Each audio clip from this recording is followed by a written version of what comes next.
of this invitation. It says, invitation to the 2025 review of Murphy's Housing Finance Program and its impact on the expected deliverables from the 2025 housing budget and the housing sector during the fiscal year. By induction, Mr. Chairman, nothing here imputes or suggests that Murphy were invited for budget defense. They were invited to address a specific matter, and that's why they are here. That's yes. So that is the invitation from what I can discern from this document. So if we get that straight, it will inform the basis on which we are going to discuss with them.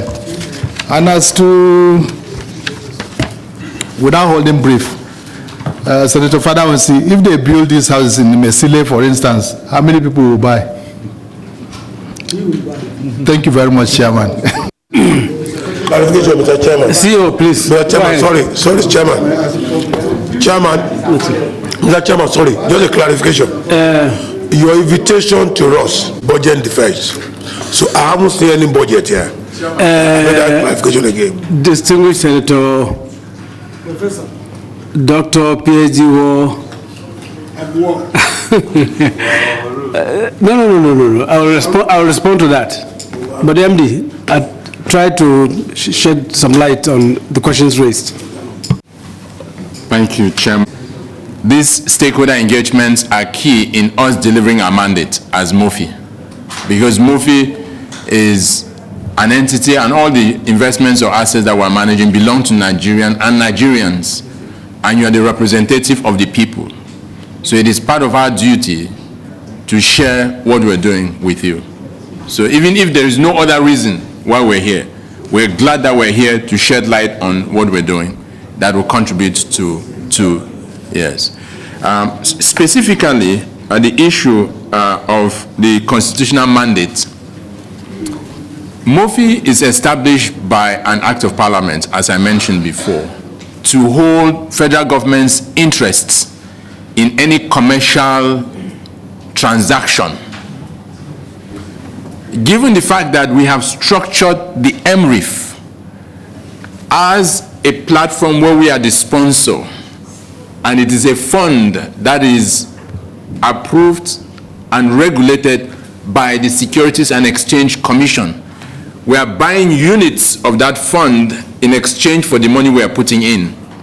We would hold those units in our balance sheet as government's assets.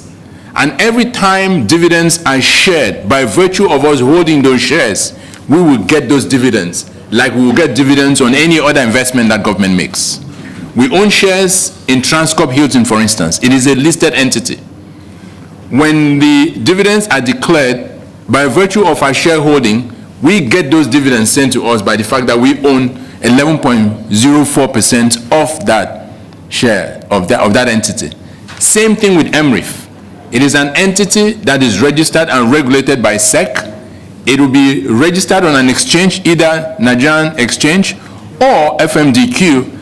And as the fund managers manage the funds and dividends are distributed to investors in that fund, we will get our own. And what we're doing is that we're holding those shares on behalf of federal government. And our law allows us to do that like we would own shares in any other investment.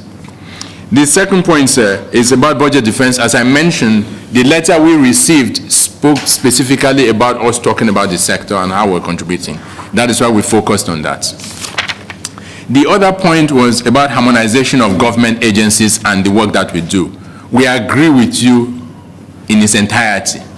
It is important that for this sector to progress, there is clarity of the roles and responsibilities of each agency, not only in terms of those in public sector, but even those in private sector.